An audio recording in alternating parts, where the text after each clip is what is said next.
Como é que nasce o Camarê na história? Bacana. É algo que vocês desenvolvem do zero ou vocês incorporam também a marca? Porque lá no início do Japa Temaki foi isso. Vocês pegaram algo já rodando ali, pequenininho, e aceleraram.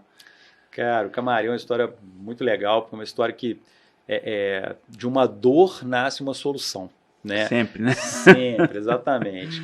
É, existia a unidade do Independência, né? O Ricardo lá como o operador franqueado, responsável por aquela loja. E uma... Rapidinho, Breno. Pode falar. Teve uma vez, eu acho que foi essa vez que a gente fez a palestra no Clube do Fute, você comentou muito sobre o Ricardo. Aconteceu uma coincidência absurda assim um dia. Você falou muito sobre ele, falou que é um cara muito daquele que pega pra fazer com força. E aí eu fiquei com aquilo na cabeça, cara. Um dia eu peguei um Uber e tô conversando com um cara do Uber. Isso foi assim, semanas depois. Acredite, foi muito doido. E aí o cara tá falando, tal. Dele, não, porque meu filho, lá do Japa Temaki, na época ainda era Japa Temaki, foi uma das primeiras palestras que você fez pra gente. E aí eu falei, cara, qual que é o nome dele? Ah, chama Ricardo. Não é possível.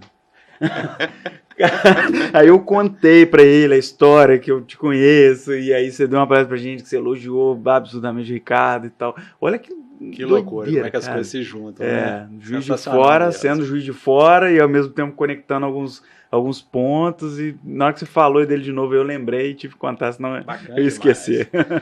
Cara, o Ricardo realmente assim, uma grande pessoa, um grande operador, assim, hoje ele está à frente até de outras marcas, além do Japatê, ele tem outros negócios e tal, e um cara que contribuiu demais para a evolução da rede como um todo, né? Ele é uma Legal. referência hoje dentro da rede, ele é um consultor nosso quando a gente precisa buscar algum detalhe operacional, tal, é um cara que realmente sempre agregou muito e está muito junto da gente, né?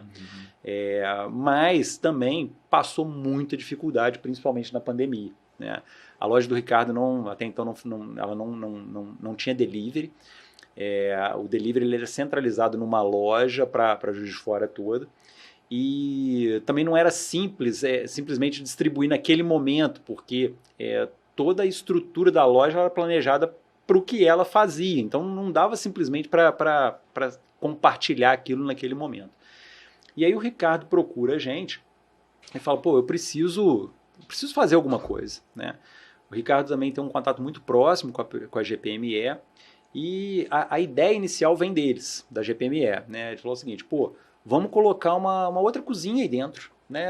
Se você tem uma cozinha parada, você tem equipe parada, você tem insumo, vamos criar um outro negócio, uma outra marca, a gente implanta isso como um delivery e depois a gente vê como é que fica quando o Japa voltar, né? Mas vai ser uma forma da gente conseguir um faturamento hoje sem usando a estrutura que vai Alto, estar né? exatamente, sem você ter que fazer investimento, tá usando a estrutura que está parada.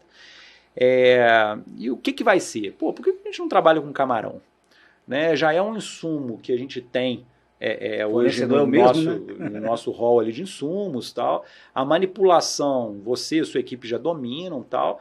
E a gente também não tem, em Juiz de Fora até então, uma casa especializada em camarão, né? Camarão é um produto nobre, né? Camarão ele é um produto que as pessoas desejam. Vamos ir para essa linha de fazer alguma coisa com insumo camarão, né? E o Ricardo, todo mundo chama ele de rei, né? Ele, na verdade, ele trata todo mundo como rei, ô rei, me ajuda nisso, tal. E aí nada mais, eu acho que não fazia total sentido, né? Virar o camarão do rei, né? E aí o mérito, não só da criação da marca, mas do mix de produto, da estratégia toda, pô, é do Ricardo. Né? Ele é que puxou todo o projeto de criação do cardápio, de criação das receitas. A gente teve participações muito pontuais ali e tal, mas o projeto todo é dele. E 2 meses depois ali, ele inaugura o Camarão do Rei nas plataformas de delivery em Juiz de Fora. Isso foi em julho de 2020. Né? E aí o camarão do rei começa a vender, começa a tracionar, começa a ajudar naquele momento tão difícil que a gente está passando. Quando o Japa T volta a abrir, né, num primeiro momento a ideia era, pô, agora o camarão do rei vai para outro lugar, ou fecha, né, tal. Primeiro, porque não vai ser compatível, não vai funcionar. Segundo, que, pô, não dá para ter duas marcas aí dentro e tal. Mas o shopping também não volta do 0 ao 100 da noite para o dia, né? Ele volta aos poucos. A gente começa a perceber que existe uma sintonia muito grande entre essas duas operações, né? E aí a gente começa a observar que o delivery do Camareta está crescendo, até então o Camarão do Rei, né? E o movimento no Japatê, no salão, também começa a voltar ao normal. E o processo produtivo sem gerar conflito, né? Sem gerar problemas, a coisa acontecendo de uma forma interessante. E aí é claro que cabe aí tanto, né, acho que a franqueadora como o franqueado identificar que ao invés da gente entrar ali às vezes numa discussão se a operação fica ou não fica no Japa, identificar que aquilo que está acontecendo ali é uma grande oportunidade de acontecer nas demais unidades também, né? Porque você tem uma mesma equipe, um mesmo insumo, uma mesma estrutura, com duas marcas vendendo. Né? No caso do Independência era uma marca vendendo no salão, uma outra marca vendendo no delivery, mas também poderia ter uma marca vendendo no delivery como o Japatê também, né? E aí dá aquele insight, né? De que, pô, isso que está acontecendo aqui, ele pode ser reproduzido na rede também, em outras unidades. É claro que também, ao longo desses 2 anos, o Ricardo ele sofreu alguns assédios positivos assim, de pessoas que queriam levar o Camarão do Rei para outros lugares, né? Assim, pô, na minha cidade isso aqui ia ser um sucesso, quero levar, tal. Sempre tem, né? A pessoa se encanta e identifica também uma oportunidade para ela. E aí o Ricardo, ele também dá um passo atrás e fala, ó, sou um grande operador, mas eu não sou uma franqueadora, eu não vou franquear isso daqui, eu não tenho estrutura, não é o meu objetivo e tal. E aí, em algum momento, essa percepção nossa com a percepção dele se casa, né? E aí ele escolhe a gente, isso talvez tenha sido um fechamento de ciclo ali, desde quando ele abriu como primeiro franqueado, até ele criar uma marca própria, ter sucesso com ela e escolher a gente para expandir, que traz realmente muito orgulho e um sentimento de realização, né? De ambos. Exatamente. Cara, acho que de um cara eu não conheço o Ricardo pessoalmente, eu sou fã dele já. Não, vamos colocar ele em contato com você. Porque é lógico que ao longo, o Japatê do Independência faz 10 anos esse ano, né? Em dezembro desse ano faz 10 anos. E é lógico que ao longo desses 10 anos, assim como qualquer relação, você tem altos e baixos, tem momento de descontentamento e tal, mas quando você passa por esses 10 anos e olha que depois disso tudo, a gente agora vai estar mais junto ainda do que nunca, numa marca que ele poderia fazer o que ele quisesse com ela, né? E ele resolve trazer pra gente, realmente assim, uma satisfação ali, um reconhecimento pra gente muito grande, né? Assim, e aí essa marca vem, a gente negocia e a gente chega num modelo onde a operação do Camarão do Rei é dele, mas ele passa a se tornar um franqueado e o direito da marca, a propriedade da marca vem para a gente, né? E aí naquele momento ali, a decisão foi, expande com o Camarão do Rei ou faz uma mudança de marca e expande depois, né? E Camarão do Rei aí sim, até então não era uma marca registrada, a gente com pesquisas primárias ali identificou que seria um problema registrar, eu ia falar porque isso agora, são 2 termos ali muito bem genéricos, e você tem diversos negócios no mercado hoje que usa camarão e que usa rei, que em alguns momentos usa rei dos camarões, então pode a conflitar, gente falou assim, a gente vai expandir uma marca que não está nem registrada, tudo bem, ela é interna na rede, depois a gente pode mudar, mas não era o caminho. Tá pequenininho, né? É uma operação, vamos fazer a mudança, a gente faz a mudança dessa operação e depois a gente leva isso para a rede, né? Assim, então, Aí sim a Sagres é envolvida também de novo, a gente passa por todo um conceito de name, brand e tal, e aí surge o Camaré, né? Apesar de parecer a associação do Japatê e tal, mas se a gente for pensar no camarão do rei, É uma redução a ali mesma também. filosofia que a gente Do aplicou Japatê. lá pro Japatê Marca, pro Japatê. E aí nasce o Camaré, né? Lógico que uma mudança de marca, para quem veio de uma mudança de marca do Japatê Marca para o Japatê, uma mudança de marca mais simples de ser executada, né? Uma operação que ela não tem presença física, ela é só digital, só uma operação em uma cidade, e aí é claro que a gente passa por essa mudança. O Camarão do Rei vira Camaré em novembro do ano passado, outubro, novembro do ano passado, e no mesmo mês a gente leva o projeto do Camaré para a rede. Ou seja, qual que é a ideia? Você que hoje tem uma cozinha do Japatê funcionando, seja para delivery, para salão e tal, a sua cozinha já tem a estrutura toda, equipe, equipamento, tudo pronto para você colocar mais uma marca ali dentro e gerar um faturamento que hoje você não tem. Você dá uma opção de upgrade. O seu custo fixo Legal. não muda em absolutamente nada, que você sacada. passa a ter só um custo variável do produto que você está vendendo. Né? Ótimo, é o melhor Eu custo não que tem dentro sabia. da empresa é esse. Eu não sabia que o modelo era esse. Cara. Exatamente. É quase que uma dark kitchen aí que o Claro, pessoal fala. o conceito veio dos modelos de Dark Kitchen, né? Que acabou que na pandemia e a potencialização do delivery no mercado mundial aí potencializou esse conceito, onde você tem uma estrutura única, com várias cozinhas trabalhando e diversas marcas no mercado vendendo, né? Dark Kitchen ou a cozinha compartilhada ali, né?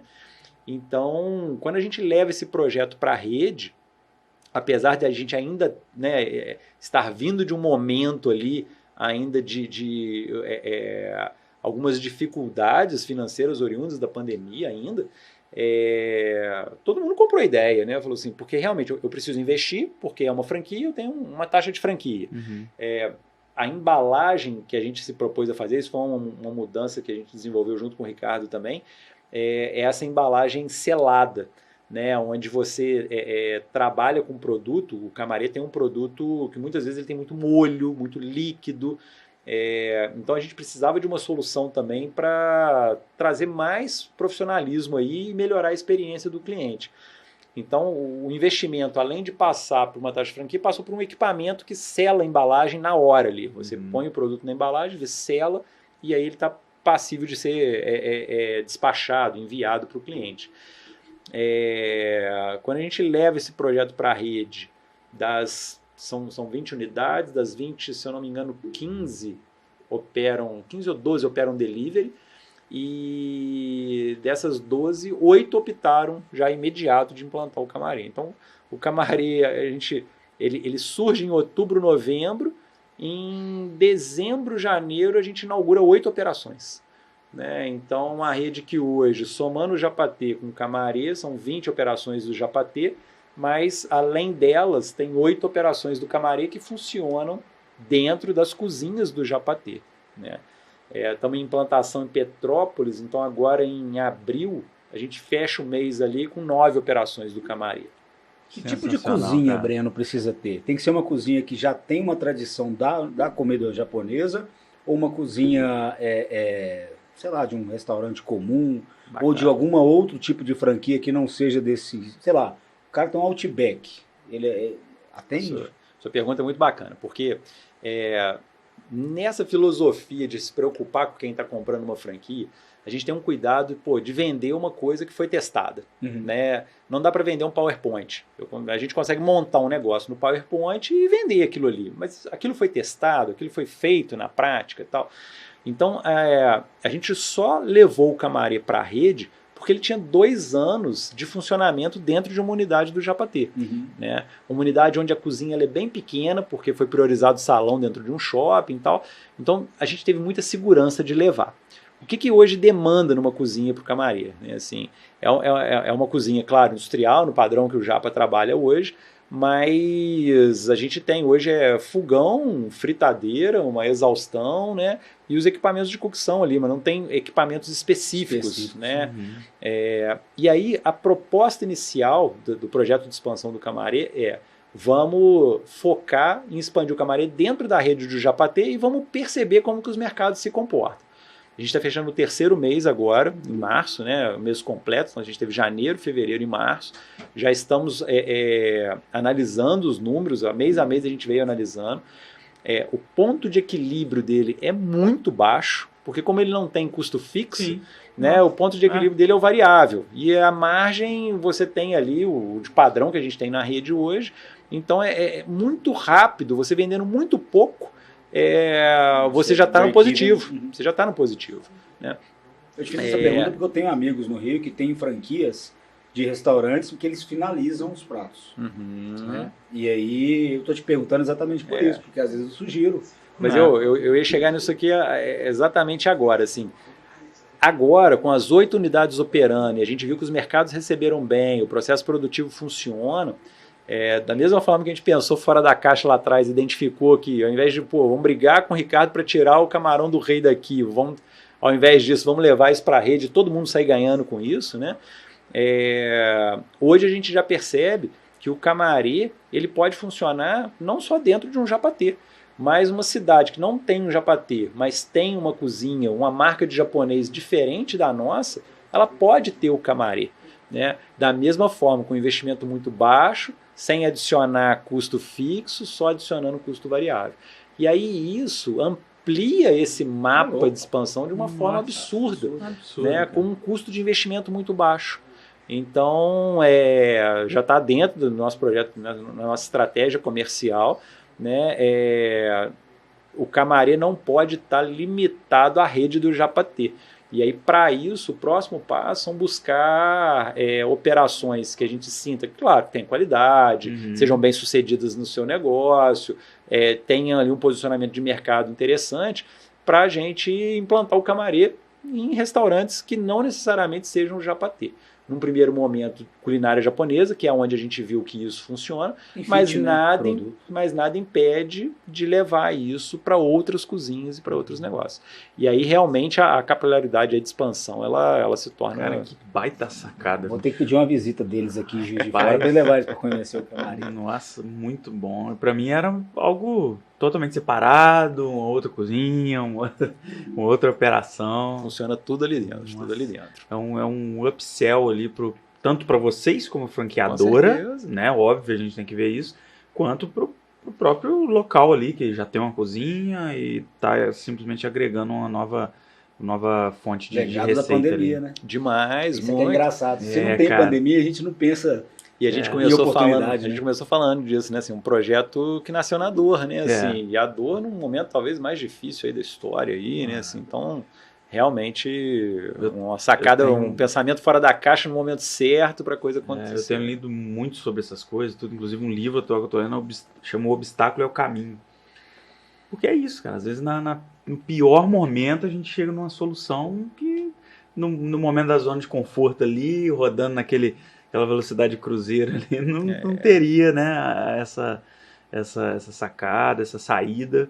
E, poxa, mais uma prova aí de que as dificuldades fazem nascer soluções aí onde a gente nem espera, né? E eu acho que é muito daquele pensamento do otimista e o pessimista, né? Assim, acho que numa fase igual a gente estava, você tem diversos tipos de comportamento que a gente podia ter tido, né? Enquanto empresa, enquanto instituição, tal, a gente se uniu, tal, e particularmente, somos otimistas ali, natos, né? Assim, eu acho que o pessimismo, ele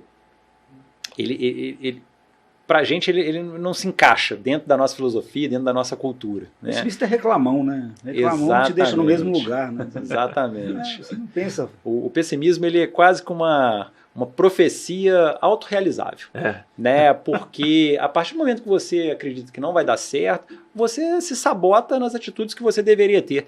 Por que eu vou fazer isso se não vai dar certo? Né? Assim, então, essa da profecia autorrealizável do pessimismo, eu acredito muito nisso. Né? Assim, então, A base é você acreditar que vai dar certo, porque se você não acredita que vai dar certo, quem vai, né? Exatamente. Então, acho que tem um pouco disso aí também. Né?